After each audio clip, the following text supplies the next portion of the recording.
Baik, bismillah, assalamualaikum warahmatullahi wabarakatuh. Salam sejahtera bagi kita semua. Kepada yang terhormat, Ibu Cucun Sunaingsi SPD MPD selaku dosen pengampu mata kuliah landasan pendidikan dengan NIP 198604042015042. Baik, eh, izin untuk memperkenalkan kelompok saya. Yang pertama, Hana Fitriani, yaitu selaku moderator, dengan nomor NIM 2100131, Mia Aprilia dengan nomor NIM 2101712, Iyang Fatmawati Handayani 2102136, dan Sekar Pembayun dengan nomor NIM 2106089. Di sini kami akan memaparkan materi yaitu pendidikan sebagai ilmu dan seni.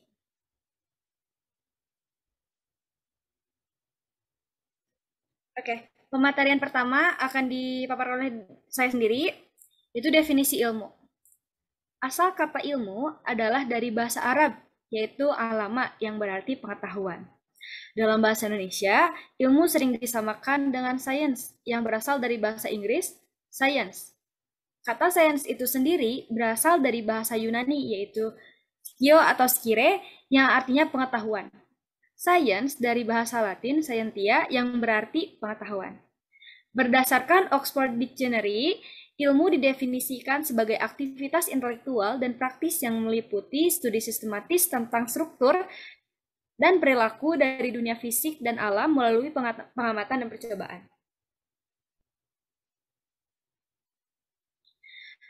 Dalam Kamus Bahasa Indonesia, ilmu didefinisikan sebagai pengetahuan tentang suatu bidang yang disusun secara bersistem menurut metode tertentu yang dapat digunakan untuk menerangkan gejala tertentu di bidang pengetahuan. Selanjutnya, pengertian ilmu pengetahuan adalah ilmu pengetahuan adalah sebuah sarana atau definisi tentang alam yang diterjemahkan ke dalam bahasa yang bisa dimengerti oleh manusia sebagai usaha untuk mengetahui dan mengingat tentang sesuatu. Dapat disimpulkan bahwa ilmu merupakan suatu pengetahuan, sedangkan pengetahuan merupakan informasi yang didapat dari segala sesuatu yang diketahui manusia. Itulah bedanya dengan ilmu, karena ilmu itu sendiri merupakan pengetahuan yang berupa informasi yang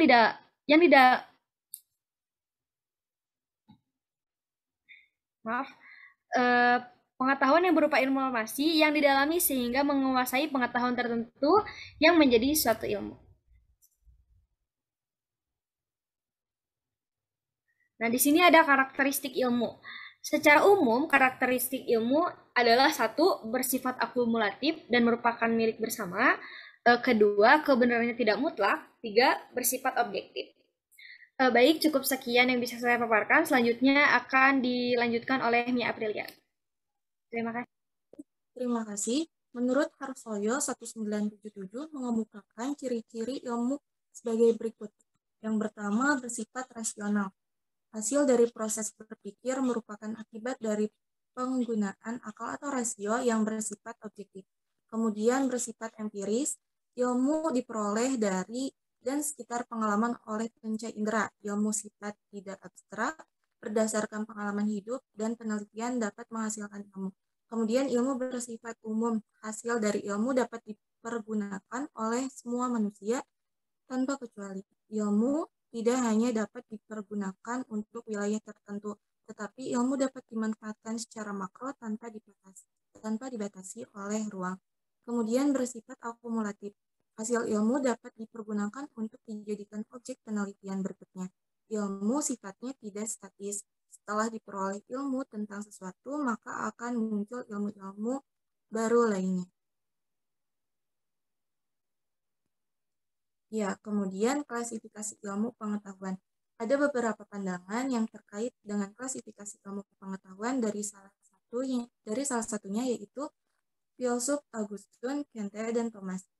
Auguste Comte dalam mengemukakan penggolongan ilmu pengetahuan, Auguste Comte memulai dengan mengamati gejala-gejala yang paling sederhana, yaitu gejala-gejala yang letaknya paling jauh dari suasana kehidupan sehari-hari, Urutan dalam penggolongan ilmu pengetahuan menurut Auguste Comte sebagai berikut.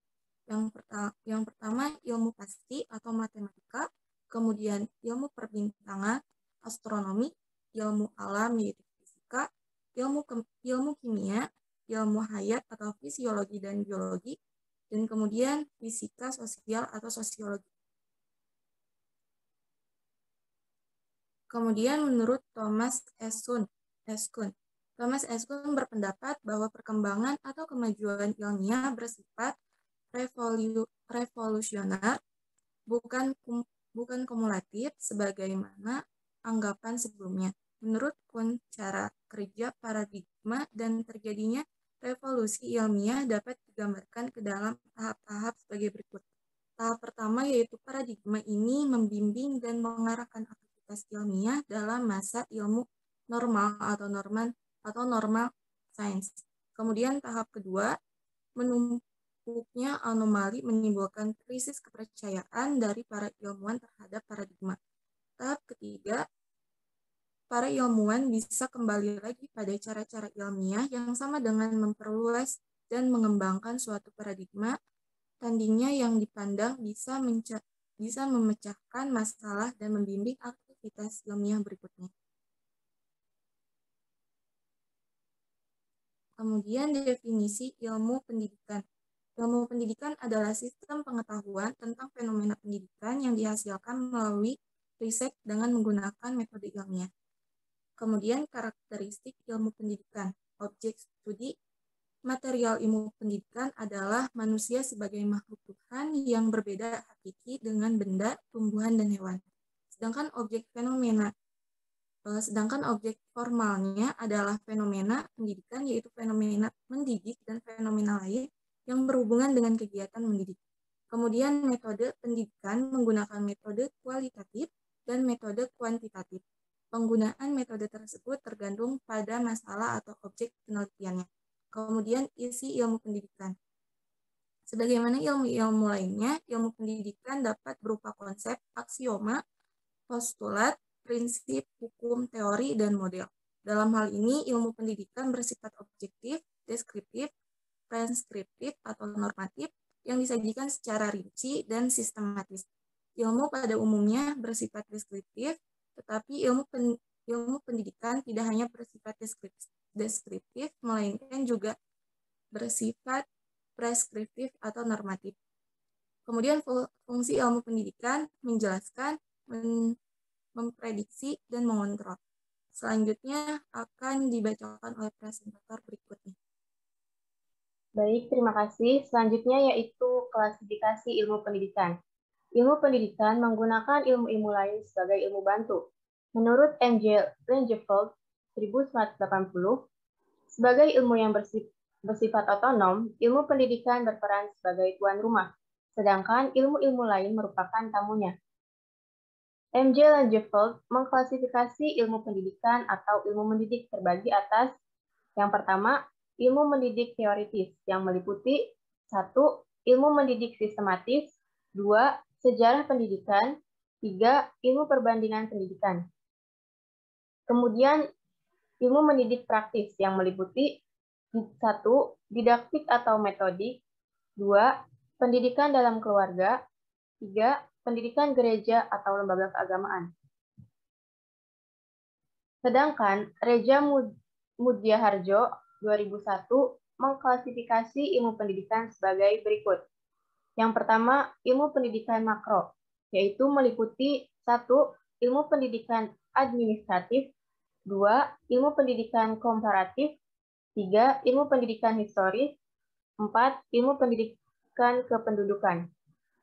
Kemudian ilmu pendidikan mikro. Ilmu pendidikan mikro terbagi menjadi ilmu mendidik umum dan ilmu mendidik khusus. Yang pertama, ilmu mendidik umum yaitu meliputi 1. Pedagogik teoritis, 2. Ilmu pendidikan psikologis, 3. Ilmu pendidikan sosiologis, 4. Ilmu pendidikan antropologis, 5. Ilmu pendidikan ekonomik. Sedangkan ilmu mendidik khusus meliputi ilmu persekolahan, ilmu pendidikan luar sekolah, ilmu pendidikan luar biasa atau ortopedagogi. Kemudian, Pendidikan atau mendidik sebagai seni. Pendidikan antara lain dapat dipelajari melalui ilmu pendidikan. Namun demikian, pendidikan atau praktek pendidikan atau mendidik juga adalah seni. Alasannya bahwa praktek pendidikan melibatkan perasaan dan nilai yang sebenarnya di luar daerah ilmu atau ilmu yang berparadigma positivisme.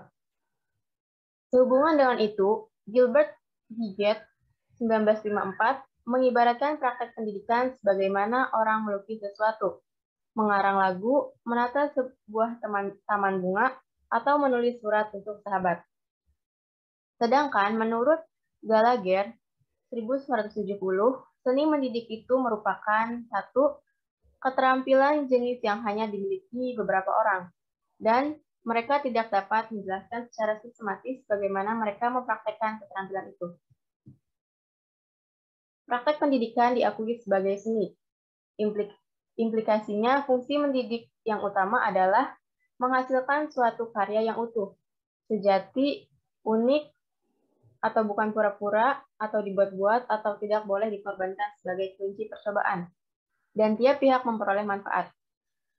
Selain itu, pendidik harus kreatif. Skenario atau persiapan mengajar hanya dijadikan rambu-rambu saja. Yang lebih penting adalah improvisasi. Pendidik juga harus memperhatikan minat, perhatian, dan hasrat anak didik. Pengakuan pendidikan sebagai seni tidak harus menggoyahkan pengakuan bahwa pendidikan dapat dipelajari secara ilmiah. Idealnya, pendidikan adalah aplikasi ilmu atau ilmu pendidikan, tetapi sekaligus pula adalah seni. Baik, sekian presentasi dari saya kembalikan kepada moderator. Baik, Alhamdulillah, materi telah kami paparkan. Mohon maaf apabila banyak kesalahan, lebih dan kurangnya mohon dimaafkan. Wabillahi taufiq wal hidayah. Wassalamualaikum warahmatullahi wabarakatuh.